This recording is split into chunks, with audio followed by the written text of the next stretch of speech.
With over 15,000 tools available, selecting the right MarTech can be challenging.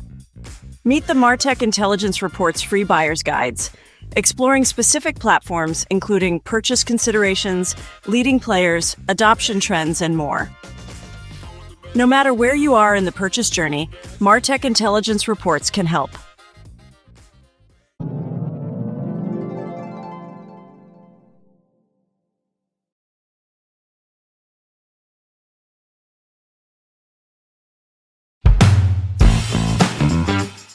Hello, everyone, and welcome to AI as your key to better market research and planning. I'm Susan Ferrari, Director of Emotion Track, and I'll be your moderator for today's discussion. And today I am excited to be joined by the Technology Officer and Futurist at Citrix, Brian Madden. Hello. Hi, everyone. Hello, Susan. Thank you for inviting me today. Good to see you. And also the Principal Consultant at Cella by Randstad Digital, Steve Bevilacqua. Thank you. Good to be here, Susan. And of course, Katie Templin, the Chief Experience Officer at Qualified Digital. Hi, Katie. Hi, how are you? Happy to be here. Very good. So I'd just like to give you a quick reminder. If you have any questions or comments during the session, please drop them in the chat and we'll do our best to bring them into the conversation. So let's get started. We're going to kick things off with our first question for Katie. Katie, can you tell us your favorite way you use AI to assist you in market research? Sure.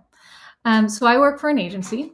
And so the term market research can apply to many different contexts. So we do market research for clients, for pitches, um, on industries or verticals that we're looking at pursuing, and of course, our own company. I like to use tools like ChatGPT for comparative analysis. I find it's great for directional input on who the real competitors or comparators are, and according to the content that's out there, how they're perceived in the market. I like to dig into specific services or offerings and run comparative analysis against each one to see if the competitors are different, or if they are stronger or weaker in certain areas than others. I actually did this recently for my own company before a board meeting to help gauge impact of recent speaking and thought leadership efforts that we've been undertaking for core focus areas for 2026. It was really, really helpful. I do want to say that I don't rely on AI tools alone. I use them to guide where I go next, where I need to probe for more detail, and what sources to follow for additional research. And the sources are really important, so make sure you're looking at where this content and this information is coming from. I also want to caveat that this is for analyzing publicly available information. So if I'm using AI to help analyze original research or owned source data, I make sure to use a custom fine-tuned IA agent system, which is the term that my IA expert told me to use. It's a mouthful, but that ensures that our or our clients' proprietary information isn't then being fed back into the public model. And that's great. And one other thing, you mentioned that I always say when I use ChatGPT, please provide verifiable information. And that gets it to, oh, you wanted verifiable information? Oh, okay. So, Exactly. Steve, I'd love to hear what your favorite use of AI is. Yeah, sure. So to me, it's more about the way that you use it instead of the actual tools that you use. But I guess one quick uh, piece of advice, if you are using tools like GPT or Copilot, don't forget to turn your deep research on, right? It'll do a more thorough analysis of your marketing competitors. If you do that, if you don't know what that is, it's usually a button. Even if you're using something like Perplexity, you have to tell it to do a more deeper research. It could be called deep research or smart analysis. So always make sure that's on. But I guess what I was saying earlier, though, it's more to me of how you do the research than the tool that you use. And I sort of break it up into uh, several, a two-step process where I use my GPT or Gemini to do a higher level general view of it. And then I use more specific tools to do a deeper research into the data that I receive. So tools like Speak AI is one that can go through support calls and your sales meetings. And then UScan is one that a lot of my clients are using that analyzes social media. So it's a combination of getting the information and then analyzing the information. And then the last thing is, don't forget about the information you already have. Chances are you already have tons of information. So before you go out and collect a bunch of new data, look at the data you already have internally, right? You have your probably tons of your own personal social media and responses, and maybe you even do analysis of your customers, and you have tons of voice recordings. So dig into your own data as well. That's really good information. Thank you, Steve. And Brian, could you share your favorite way you use AI? Yeah, certainly. And so my context, I work in the marketing department at a software company. So we're looking at like our competitors and directions of the industry and all these kinds of things. And you've probably heard that advice when they say anytime you're using AI at work, you should think of it kind of like a coworker. Like, oh, sometimes it's wrong. You have to explain context to what you want. Like, treat the AI like a person, not like a software. So as a marketer, I'm like, treat the AI like a person. I think this just gave me like 1 million participants of like focus groups that I don't have to like feed snacks to and pay them to come. So to me, I love using it like as an actual potential person, as a potential focus group, and asking it like, hey, what do you think about our company? If our company did this, what would you think? What do you think about our competitors? And then I'll even assign it roles. And these are just using the regular tools. So this is using ChatGPT and Microsoft Copilot and Gemini and all the ones that exist, right? You can do this with any LLM. I'll say something like, what's my audience? Am I going for an IT manager or a CIO or whatever? Like, hey, you are a CIO at this company. What do you think about our message? What if I told you this is our message? And you can also, like, all these tools have a refresh button. Like if you don't like the answer, like click it again. And it's like a random seed every time. It gives you different answers. So you can set up the conversation and say, I want you to act like this. And I'm going to give you like a message and I'm going to test it. And then I just click refresh like 5 times and get like 5 different answers and see how similar it is. Or maybe I didn't like the first one, but the next 4 I like, or vice versa. So to me, it's about like, hey, this is a person with infinite energy that never gets tired or bored, and I can keep with questions all night long. I'm going that route. Yeah. He's so excited about that.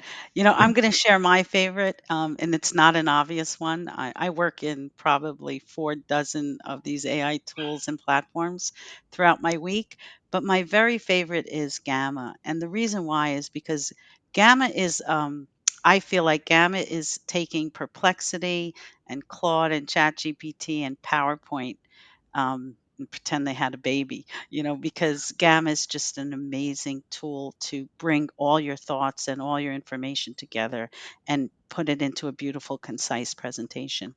In fact, the other day I was talking to a market research veteran, and he's only in PowerPoint. I said, let's do something fun. Let's take your PowerPoint, throw it into Gamma, see what happens. And within 5 minutes, it brought to life his PowerPoint. It just gave it such a nice dimension. So that's my favorite.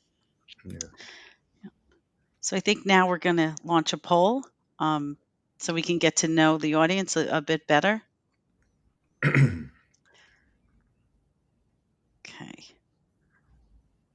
Um, all right. So the poll is, how comfortable are you using AI for market research? And in the right top corner of your screen, you're going to enter your name and click on Join Audience button. And when the poll pops up, just select your option. And we're just going to have to wait about 20 seconds for the answers to populate, and I'll share the results. This will give us a little bit better idea of how you're using AI today. While we're waiting, I'll say you're mentioning, Susan, about using tools like Gamma, which can take your ideas and create PowerPoint presentations. What I love about these tools also that maybe not everyone knows about, you can feed these things your brand guidelines, and they'll even make everything they generate is on brand or like pretty close to on brand. So even for that, not just content, but like making look and feel, like I've had these things generate stuff that I'm like, I can almost just send this as is. So look at that. Very interesting. So a little over half of us are fairly comfortable. So I think that's an indication of how we're just, getting our feet wet using AI. And about almost 30% here are very comfortable. So that's good to see. And not really comfortable is about 13%. And don't use is only 1%.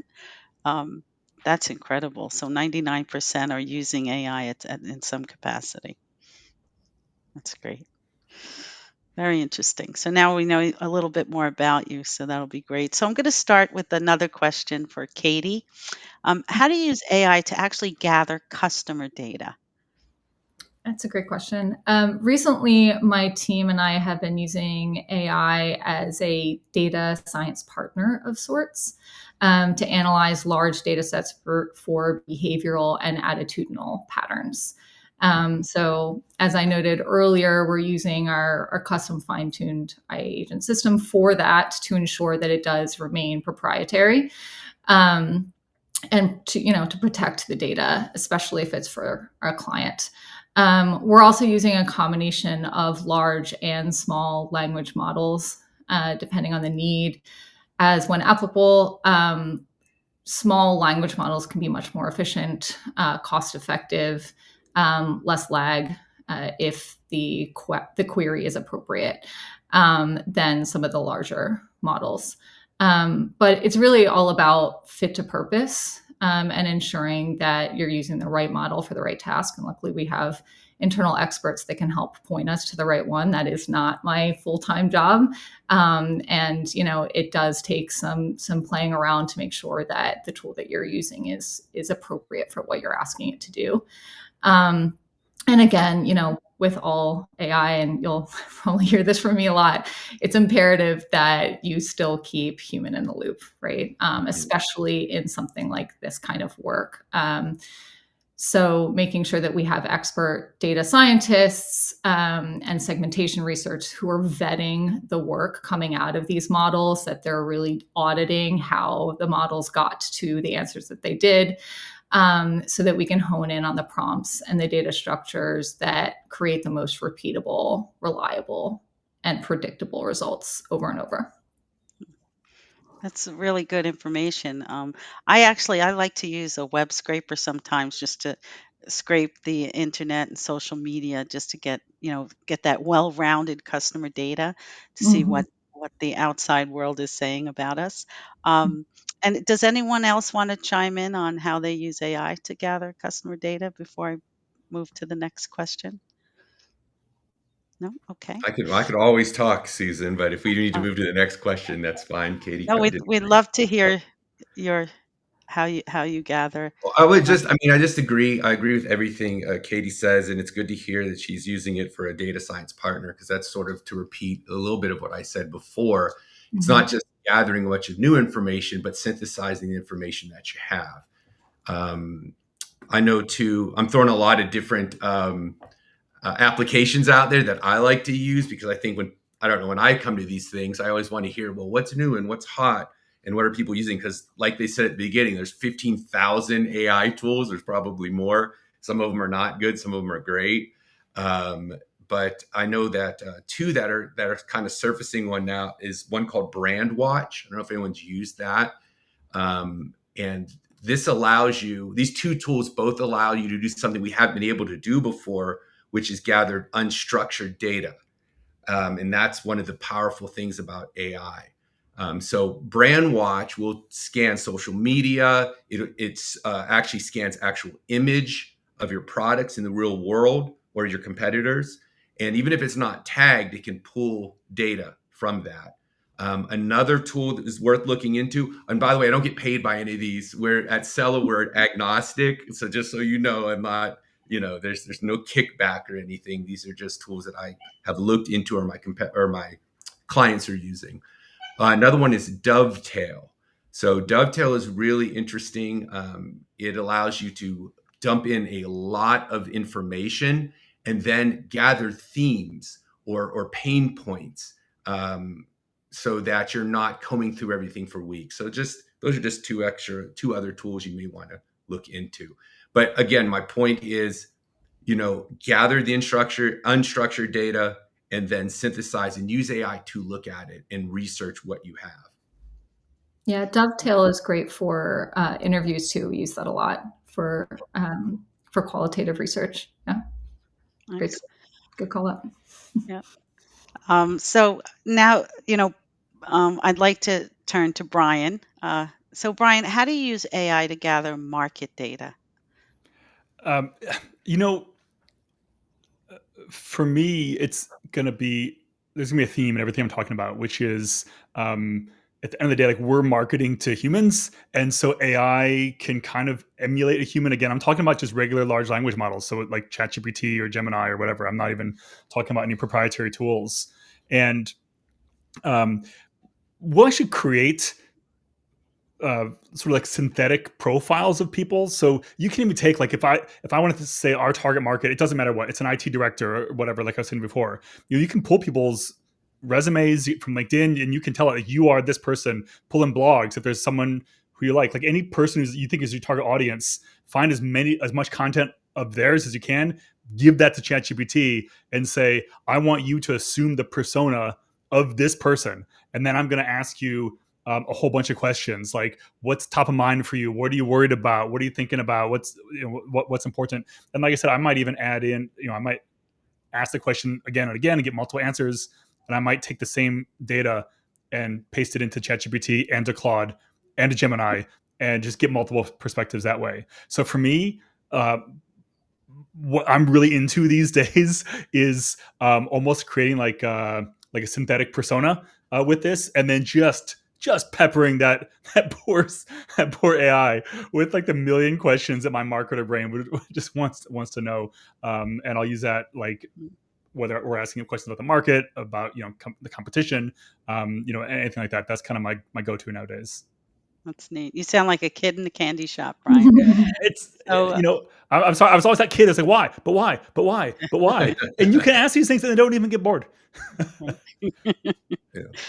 so, Steve, what is your take on how you use AI to gather market data as well?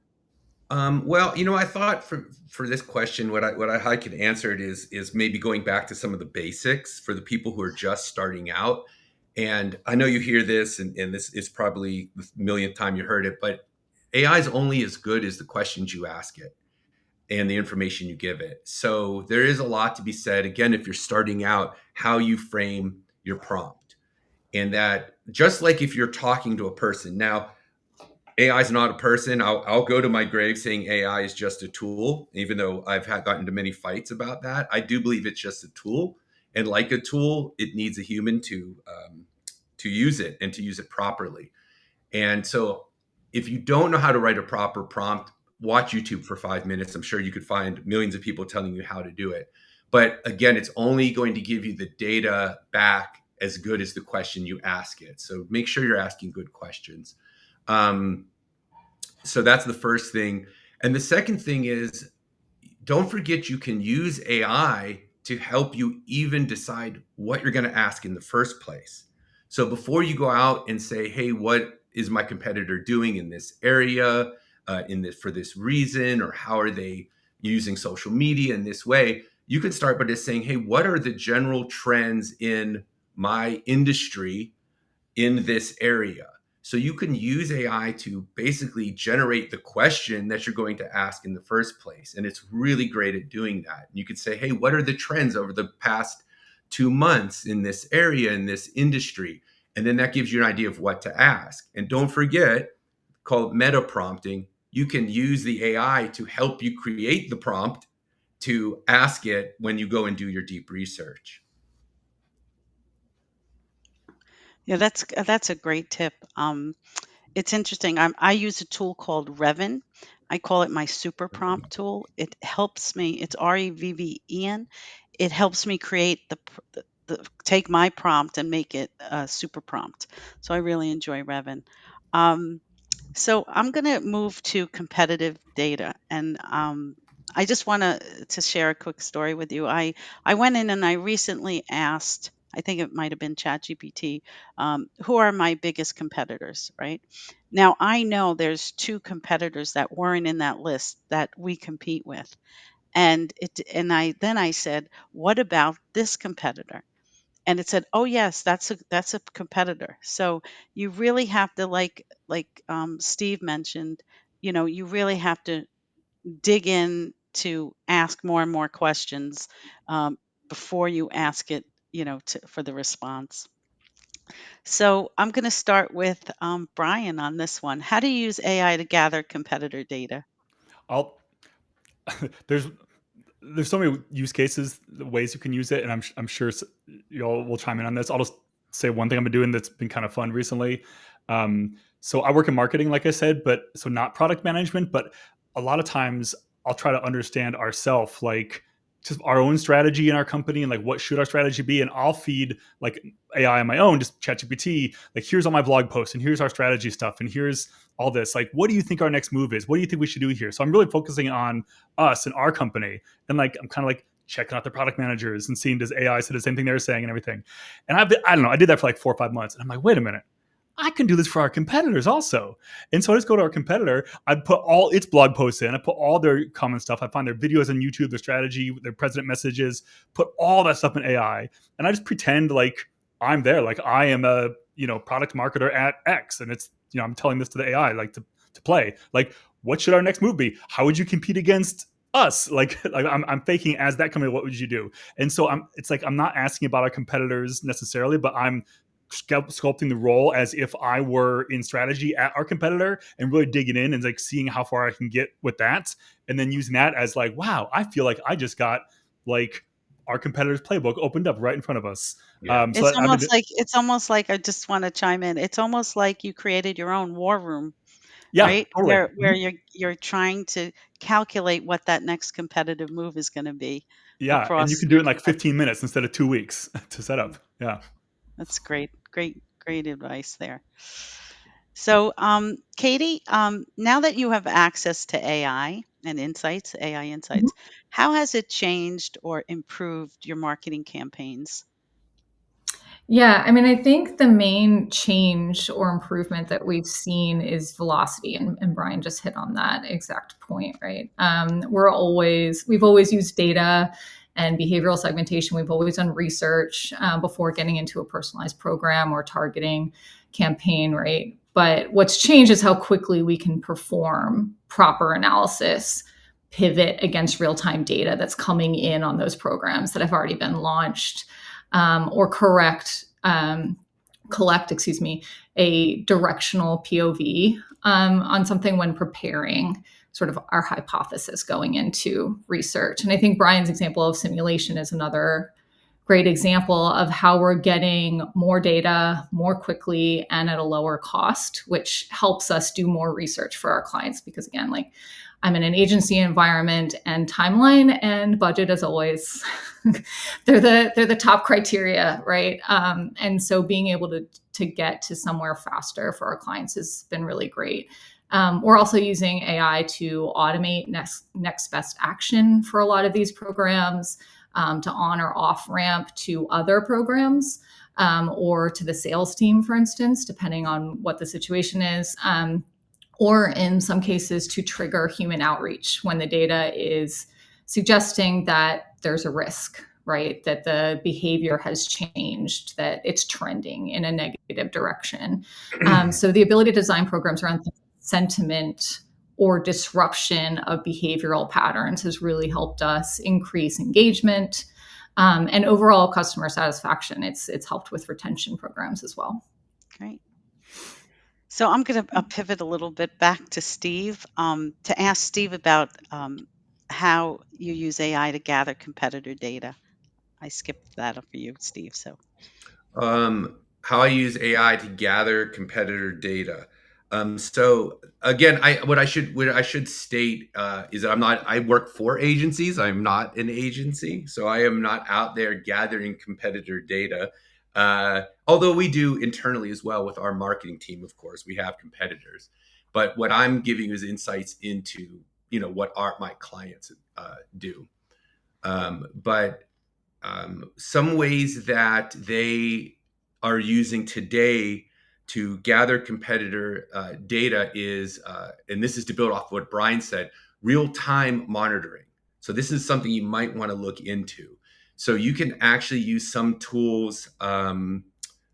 Visual ping is one of them. There's another one that slipped my mind. Maybe I'll remember in a minute. But you can create live dashboards of your competitor's site and actually be, at 3 in the morning, be pinged on your phone and get notifications when their ad changes or if they change their messaging, or their pricing gets changed. And so that is one of the ways that they are gathering data in real time, which is something that you couldn't really do before. Right. And while we have you, what would you say, how has AI changed or improved the way you work at your role? Personally, how it's changed everything about me now. Again, I'm a consultant, so things that used to take 2 or 3 weeks of putting together, and this is outside of marketing. I don't want to go down this rabbit hole too much, but um, creating proposals, creating, synthesizing the information from Otter, which I use. Literally, personally, it's allowed me to be so much faster. But what my clients are reporting, what's made them better, and where they are, it's not just speed, but they're able to create more content. They are able to create more personalized content. And I think what's most exciting is they're able to optimize that content, because you can use AI then to see and quickly analyze how things are doing and how people are reacting to them, and then adapt to it. So there's this whole adaptive revolution that's happening. I imagine soon that'll be in real time, where you'll put up an ad and like we had A/B testing in the past. Well, the red one's doing better than the blue one, but in this case, there'll be every color of the rainbow out there, and you'll instantly know that red is what's working faster. And so now 20 red ads are going to be suddenly put out there, and then out of those 12, these two are performing better, and will continually be tweaking and creating and putting things out. That's not happening yet today. It can, but like we've all said, the problem with that is you don't want to just put things out instantly like that without a human testing it, or you're going to end up with lots of problems. Mm. Yeah, and there's quite a few AI tools today, pre-launch testing, right? Creative stuff that tests like emotion tracking and things like that as well. So Yeah. I want to ask Brian, what is the biggest impact for you that AI has had on you and your role? I don't even know where to begin. I am I, I'm an individual contributor in my current role, and I think I am because of AI. I mean, anything I'm wondering about, I can get a deep research report. I can brainstorm. I can go deeper. Like, I'm using it as a strategy.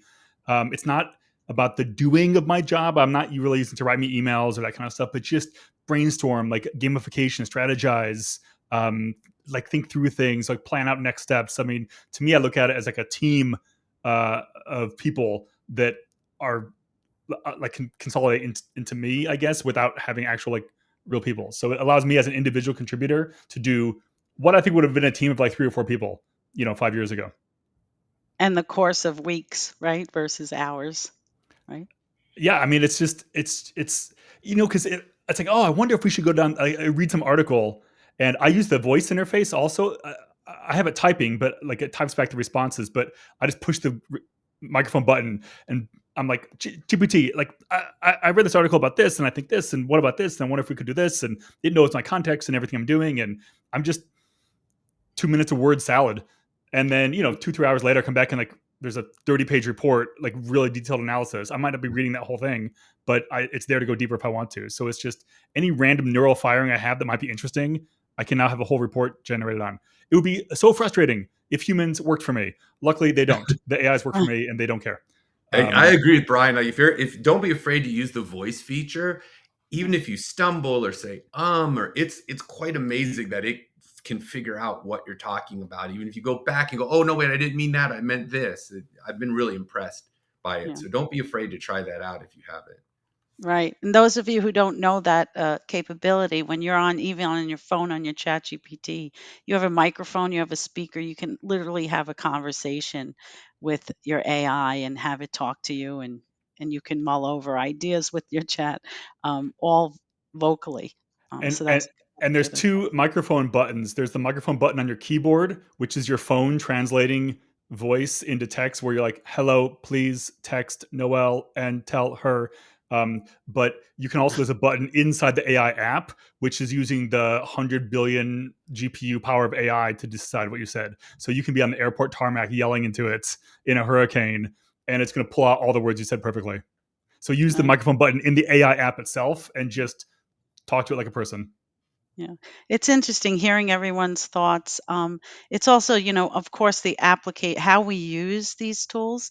So many unique ways, and one unique way I discovered with it's a tool called Notebook LM. It's a Google. I call it a tool, but it's AI for Notebook LM. And I was meeting with several different marketing folks across different verticals, and I would take their URL. I would put it right into Notebook LM, and then I would ask Notebook LM to create a podcast, which is the audio section of Notebook LM, and it basically emulated like a first visitor experience with their website. And one time I did it with actually an AI native marketing person, and they listened, and then they went back to the drawing board, came back, and it actually the podcast emulated a first time visitor the way they wanted it to be. So that's a simple little application for an AI tool. Yeah, it's super powerful. I don't know how much longer I can do this, but I use Notebook LM's podcast as sort of my punch at the end of when I do seminars to show how powerful AI can be, because it always surprises people of how quickly it can turn a single document into a podcast of two people talking to each other about your document. It's really powerful and quite amazing. So And that's only it one also is feature. repetitive. That's another thing, is like it's amazing the first time you see it. It's not amazing the 15th time you see it, and that's true of a lot of these AI tools, by the way. But if you haven't checked it out, it's really great. It's a great way to learn new things as well. And you know what? I'm not that I'm a lazy reader, but what I do when I'm about to meet with a new client or I don't know a lot about a company, I'll just bring their URL into Notebook LM and have it and listen to Yeah, everything in that website. So it really helps in the education portion of it. Um, so it's a what great, are as some far as marketing research, by the way, it's also a great way for new people when you're onboarding new people and you need them to understand what you are and what your differentiators are and what your competitors are doing. So easy to sit and listen to a 4-minute podcast over trying to read up on it or go to the website. Sorry, Susan. No, that's great. That's a good addition there. So, Brian, what are some unique ways you use AM to inform your marketing efforts? I mean, I I know think, you shared several, but yeah, I think the thing that I'm thinking about that we haven't talked about yet, that maybe is a little bit unique, is, did you ever hear that some people argue whether AI is actually smart or not? And people are like, well, all it does is just regurgitate exactly what people tell it. And I'm like, wait a minute, I'm a marketer. I know my customers are researching my company or my market on AI. Can I just tell their AI what to tell them? And that's essentially what Geo is. You all know SEO, search engine optimization. Now there's generative engine optimization, optimizing your website for chatbots. And really all it is, I mean, you can Google how to do this. It's just like every question that one of your potential customers might ask, make sure you have that question and like the answer you want the AI to tell them on your website very clearly. It can be buried, it'll find it eventually. And so, like, why should I use this? What about this market? What about this? What about this? What do you like? Every question that someone might ask, you can actually even have AI help you suggest the questions and suggest the answers, which you can then tweak and have on the website. And the AI will crawl and find that, and then it just kind of helps inform when customers are like asking their AIs about your company. it helps them inform that. And then, by the way, you can also use that as market research, and then you can test your own AIs, like ask AIs the questions I mentioned at the beginning about your company, and do that like once a month, and see if your efforts to be very clearly prescriptive to AI and what you want it to say, see how that changes. And I can tell you, it works. Yeah, that's great. It just reminded me when talking about like marketing campaigns, and there's AI called Answer the Public, and that is an AI tool or platform that gives you all the different questions that your potential or current customers are asking out there in the world, and then you can design campaigns around their biggest needs for the questions they're asking using Answer the Public. So that's another good one.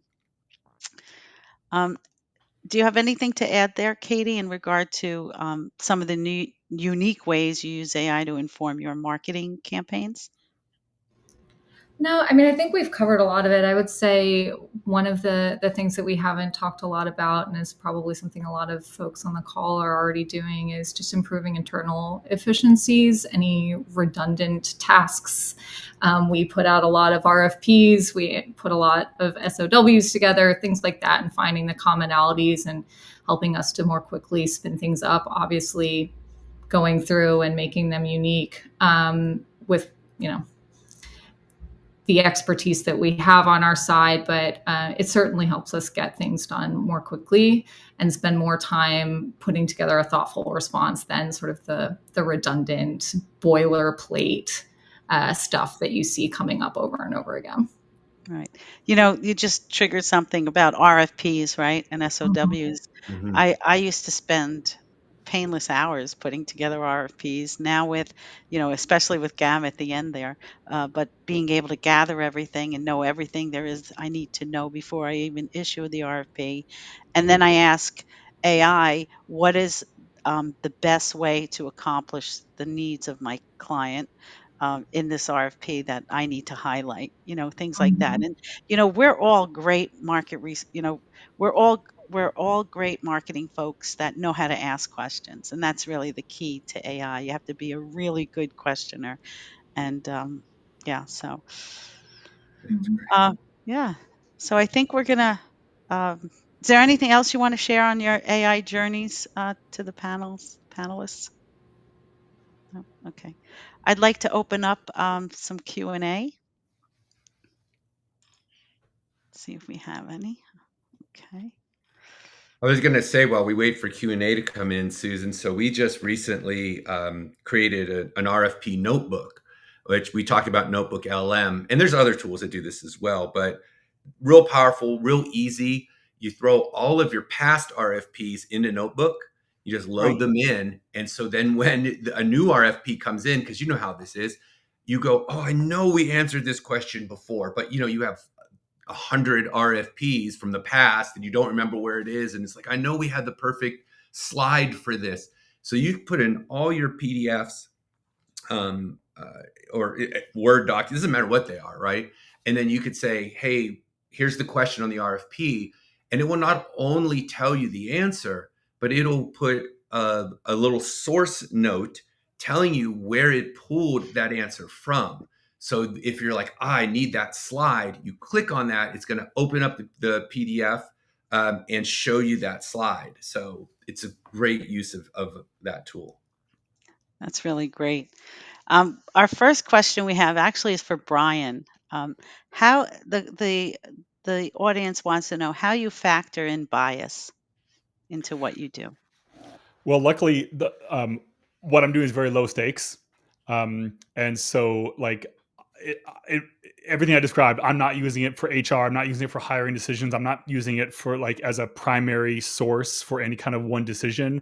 Um, all the sort of traditional things in marketing we did, like whether it's looking at competitors or markets or market analysis or all that sort of stuff, we're still doing, but we're this sort of using this as an additional data source. And at the end of the day, like I'm asking the AI or multiple AIs all these things, and it's all coming back to me, and then I'm processing that myself. So whatever bias I'm bringing is the bias that's like going to be coloring through this. Like if some AI says something that doesn't like make sense to me, I'm just ignoring it, kind of regardless of what the reason was for that. So at the end of the day, it's an extension of me, rather than going direct to out in the world. Right. It's interesting too when it comes to bias. So I find AI to be very positive. It's like my cheerleader sometimes. So to get a reality check, sometimes I'll say if I come up with a great idea, what is the chances of this being successful, or how successful is this going to be? And sometimes it gives me 3% success success rate after it already told me how great my How idea great was. you are. That there's a thing, and it's I think it's worth mentioning, and they call it AI psychosis, and it's not a joke, right? I mean, it's happening, and I think people are losing sight of the fact that artificial intelligence is in fact artificial. It becomes so real to you, and one of the things it does is it will tell you how wonderful and how great you are and how smart you are, no matter how stupid or bad or ridiculous your ideas are, because it's trained to do that. And even if you tell it to disagree with you, it will, but only for a short time. And even in disagreeing with you, it does it in the absolutely nicest way. So if you tend to, and you could read, there's plenty of things out there of people who believe that they have the next best thing, and they dump all their time and effort and money into the next best thing, only to find out that AI just lied to them. It just tells them that, they call it hallucinations with AI, but really it's just lying, right? It will lie to you, and you just have to keep in mind that it is artificial. This is not alive. Right.